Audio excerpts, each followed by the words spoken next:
What's up guys, Steel Frodo here. It has been quite a while since I've talked about anything tech related, and I figured one of the ones that I could talk about would be something that is actually kind of important for most of the stuff I do, which is the lensing for a camera, specifically for the Sony a6000, which happens to be my mirrorless camera of choice. So we're going to talk today about a lens that I have had in my possession for a little while now and have been shooting on. This is a Camlin 50mm f1.1. It's a pretty wide lens and it's a very heavy lens, so let's get started. So getting right into the hardware itself, because there's really not much else but the hardware. This is, yes, an f1.1 lens. This is a huge piece of glass to be working with, and on paper it actually sounds really impressive, 1.1. The lower the number of an aperture, the wider the aperture itself. So f2.8 is fairly standard, f2 is pretty wide, f1.8 is what you'd like if you want a really nice blurry background. 1.1 is a very shallow depth of field, tons of light making it into the camera lens, but there are a couple drawbacks which we'll get to in just a minute with this lens. The mount for the camera is a Sony E-mount, which is the standard mount that they've used on most of their cameras, though this lens in particular is designed specifically for an APS-C crop sensor. So if you do decide to run this lens on something like a full-frame Sony a7, you will need to actually go into Super 35 mode, which is where you crop into the video, or rather the sensor, so that you're not getting a very kind of harsh black vignette.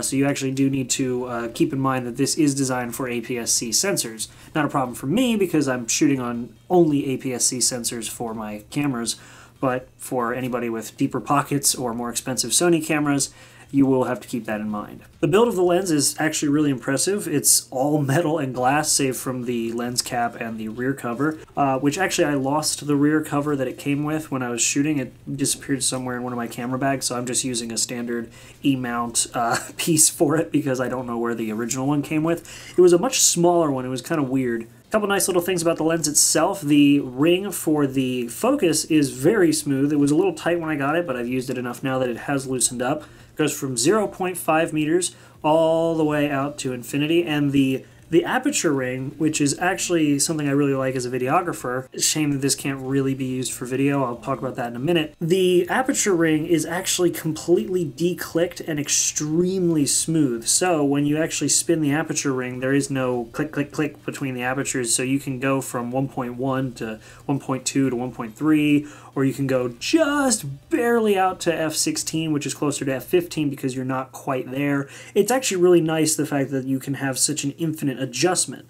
Now, I said that this is not really a video lens, and unfortunately it kind of isn't, because this is, for all intents and purposes, a film lens with a digital camera mount on it. And the reason I say that is because there is no automatic control on this at all. And when I'm shooting things like B-roll footage, I tend to really like to have things like in-lens stabilization. I like to have things like autofocus if I'm moving the camera around and I don't want to have to constantly reach for the focus ring. This has none of that, which is why it comes in at about $170 or less if you can find it on sale, is because there is literally glass, metal, and gears. And that's your lens. That's all that this is. But if you know how to work with a manual lens and you're comfortable with shooting on a fully manual experience, then by all means go for it, because this is an amazing lens. And you know what, let's just get into some of the photos that I've been able to take with this thing. And I actually went out for a little while and shot with this today just to show you guys what I was able to get out of this lens. So let's take a look at some of those.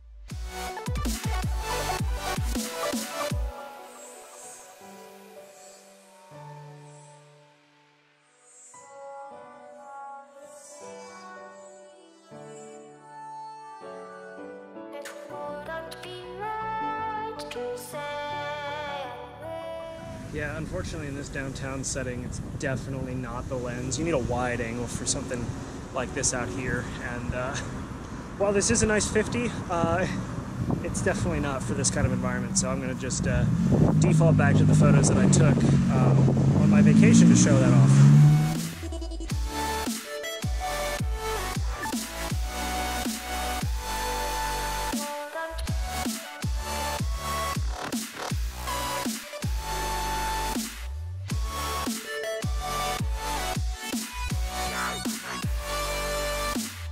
So yeah, going out and shooting some architectural photography with a 50mm was not exactly my brightest move.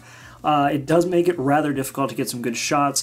Thankfully, I have actually shot quite a lot more with this. Now, the one thing that I will say is this is a low light king, and it's also a bokeh king. Bokeh, for those of you who don't know, is the blurred background, so how my lights back there are not fully in focus, but I am, that's bokeh.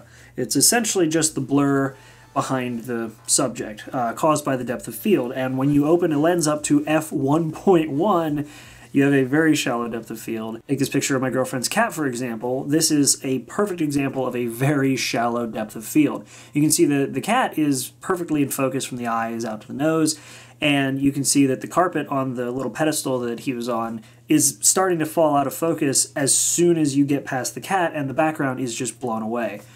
This is a picture I took of my girlfriend. We went to the Zippo Lighter Museum, which was really cool. I took some pictures in there as well, but you can see how the background is just blown away. It was really, really impressive, and I was very happy with how that came out.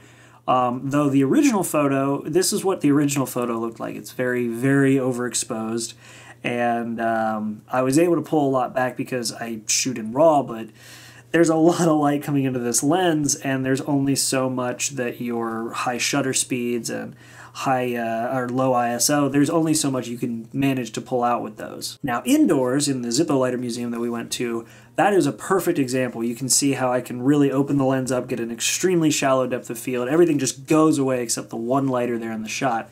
And that's really where this lens shines, is doing something like that, or doing a very stopped down portrait. And when I say stopped down, I mean really stopped down. Like, in order to get a shot that wasn't completely overexposed, I would normally have to set this thing to like f5.6 before I could even start to get a reasonable exposure. Even today when I went out and shot and it was kind of overcast, there was still such a difference in the way that this lens shoots versus any of the others because it was just too bright. Even with the overcast, it was just too bright. And I guess that's kind of the moral of the story with this lens, is that if you know how to deal with and you know where to use this lens, it's a phenomenal lens, but it is not a lens for everyone. So if you're going to be doing a lot of outdoorsy shooting, I wouldn't recommend this one. I would recommend something more like an f1.8 or even less, or even go with something that's, you know, of regular automatic, or even the kit lens for a lot of cameras. I know it sounds weird to recommend a kit lens when I'm talking about a completely separate lens, but the thing is a kit lens for beginners is a perfect way to start because you can use it in program, you can use it in manual, or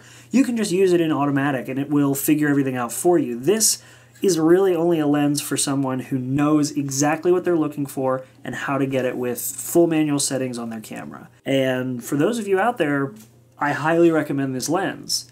And for those of you who are beginners, or those of you who aren't fully comfortable with manual photography yet, I'd hold off on this one. And it's funny because for a lens like this, and the price of this lens, you could get something like Sony's 50mm for about $100 more, or if you're shooting on the other end of the spectrum with Canon, you could get Canon's Nifty 50 for about $130 to $140 instead of spending $160 for f1.1, and that's it. At the end of the day, I love this lens because I know what I'm looking for, I know how to get it, and I'm very comfortable with manual shooting.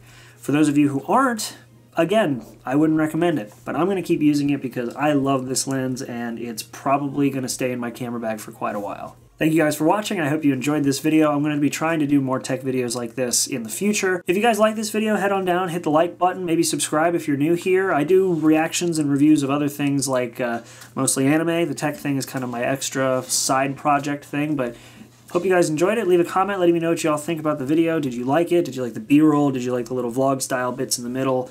Let me know, because I'm really trying to experiment here to see what works and what doesn't. Otherwise, thanks for watching, guys, and I'll see you in the next video. Make sure to be there, and have a good one.